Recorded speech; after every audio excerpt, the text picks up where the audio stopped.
Do incels go shopping at Walmart with girls?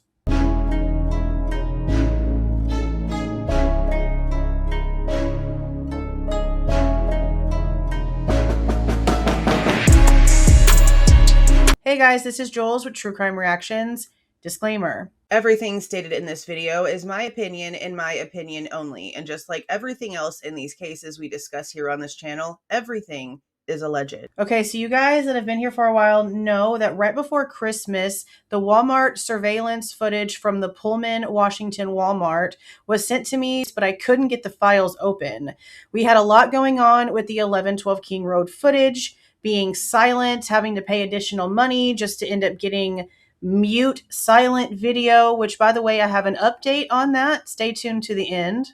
Plus, now we have this newer issue of some unredacted documents getting posted to the Case of Interest site on Friday, but then disappearing within a few hours. We were actually live going over the unredacted reports from Detective Mowry that were posted when we refreshed the page and they disappeared.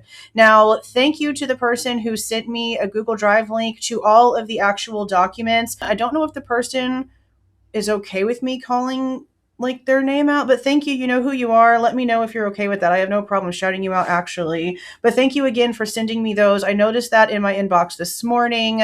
I still am needing to sit down and go through those, so we need to be extra careful. And I mentioned in my live and got a privacy violation situation going on anyway, even though I was really careful and took it off the screen and only showed things that were like the numbers of the victims that we've seen before that are no longer working numbers, email addresses for people that are no longer using them, things like that. Nothing official, nothing active, nothing that was like Hunter Johnson's social security number, like was just left in there all willy-nilly, going completely against Judge Hippler's orders. So honestly, no wonder they were snatched up. I know there's some speculation over on Twitter that these were leaked like this, unredacted on purpose. That's why they were just taken off really quick and we haven't heard anything. Now, I did send an email to two different email addresses from the Kohberger Case of Interest site, specifically for Ada County, that we do have access to still. There is one for the trial courts and then one for this specific department. So I made sure to send it to both. And the trial court said they forwarded it to the person that can answer my question. Now, I am recording this portion of this video at around 6:30 p.m. Texas time on January 5th, 2026. And so far, I do not have a response. So I don't know if what I heard about someone being fired for this is true yet or not. I don't know what the specifics are.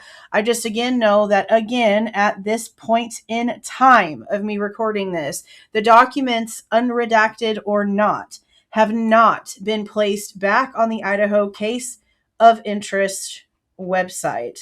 As a matter of fact, it looks as if the case summary has not been updated since, I believe it's going to say the 29th of December still. Yeah, it says December 29th, 2025 at 2:52 p.m. But again, we were live when we ended up just refreshing the page and they were just gone. Absolutely gone.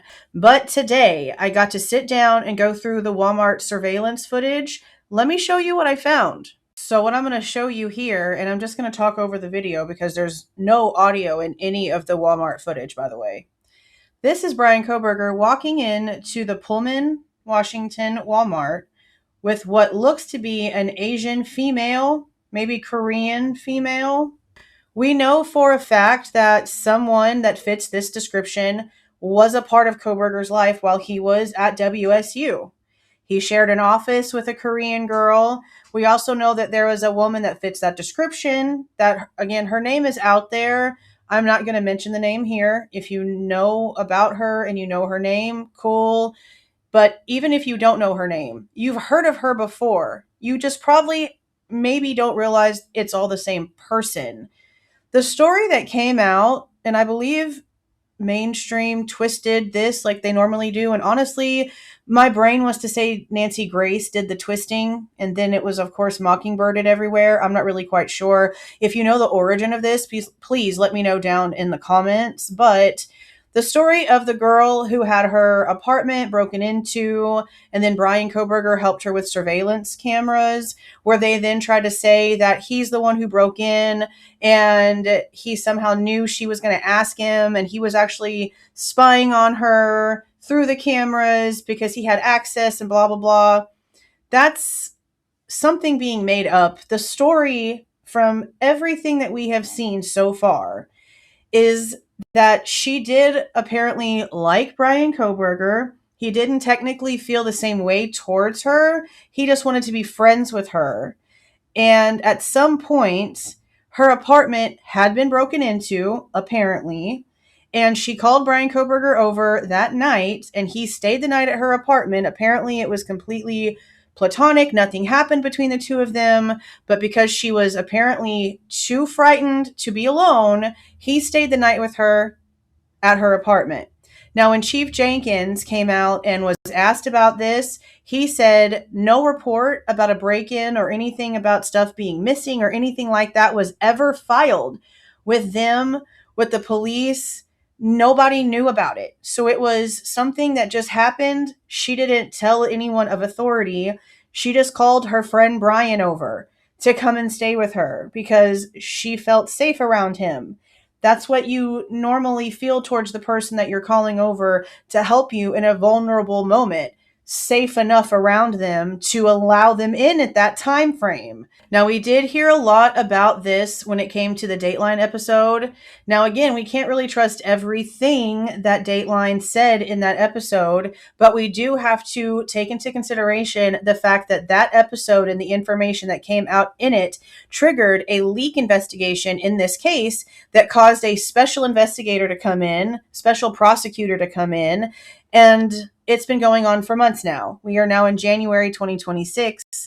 That episode came out in, what was it, May of 2025?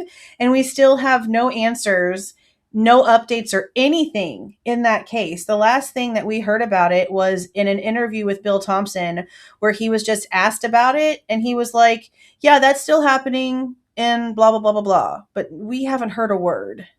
So again, this person on camera with Bryan at this Walmart in Pullman fits the description of someone that we've already heard about that was, again, a part of his life while he was a TA at WSU.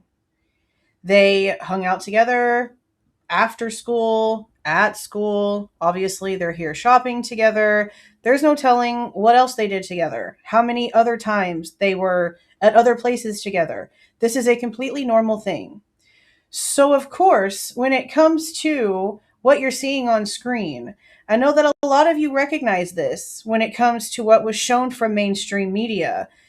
But from what I'm hearing from everyone in the comments in the community post where I posted a screenshot, they never saw mainstream mention the fact that Kohberger was at this exact same shopping trip that they showed him all gloved up in with a female.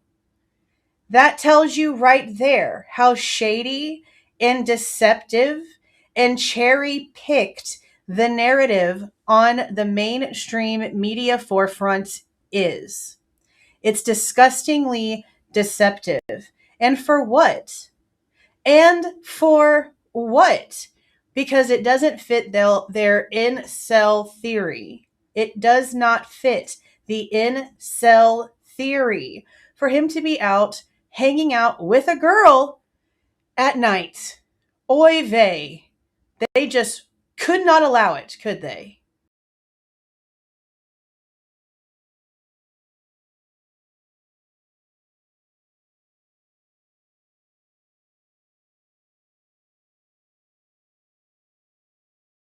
Now, again, if you've been here for a while, you've heard of this person. We've talked about them every time they've been brought up, and this is really nothing new. But for a lot of people, they probably never knew that Bryan Kohberger had a female friend at WSU and that the story that they've been told from mainstream media for the past 3 years was fabricated.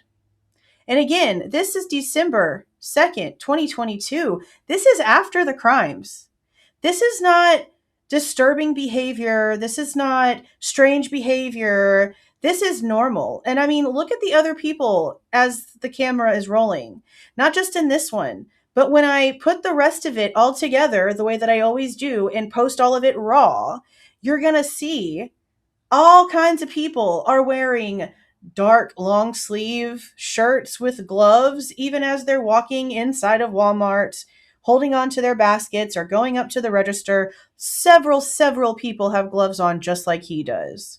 And we also already saw him going into Costco in Albertsons literally hours after the time the state is telling us that the crime occurred.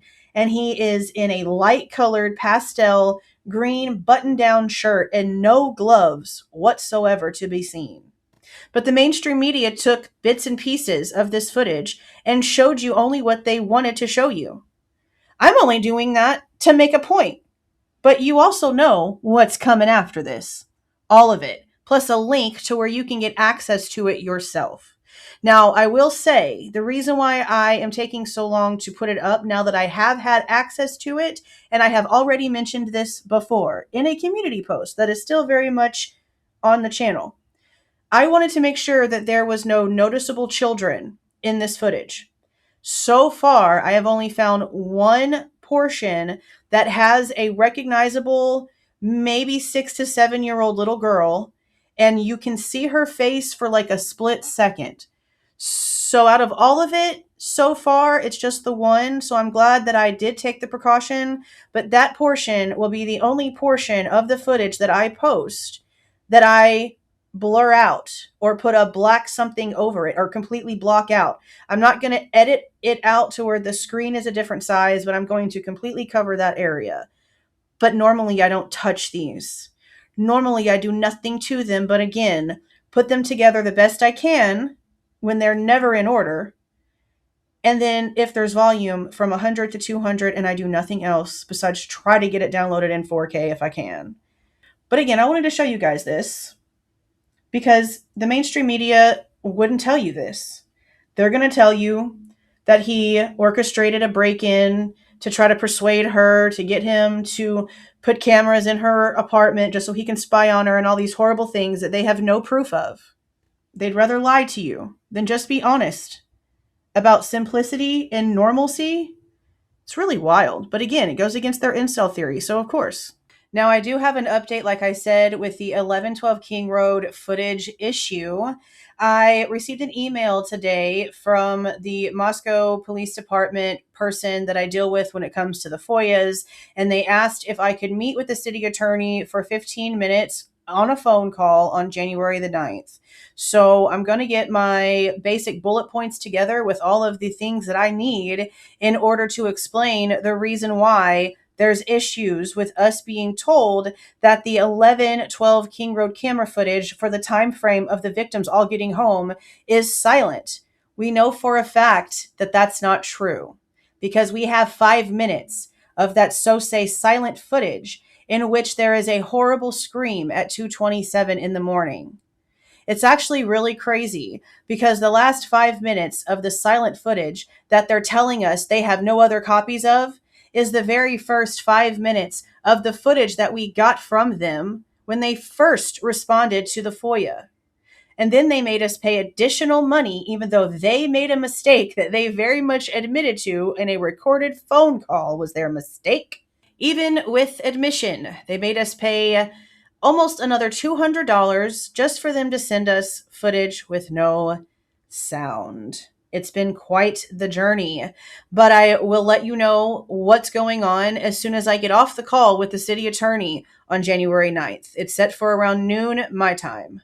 But let me know what you guys are thinking about this down in the comments. If you like the way that I present this information and give my opinion, please don't forget to leave a like on the way out. Subscribe to the channel if you have not subscribed already. And please don't forget to make sure that that notification bell is set to all so you don't miss any of my rants, reviews, reactions, updates, or deep dives. See y'all.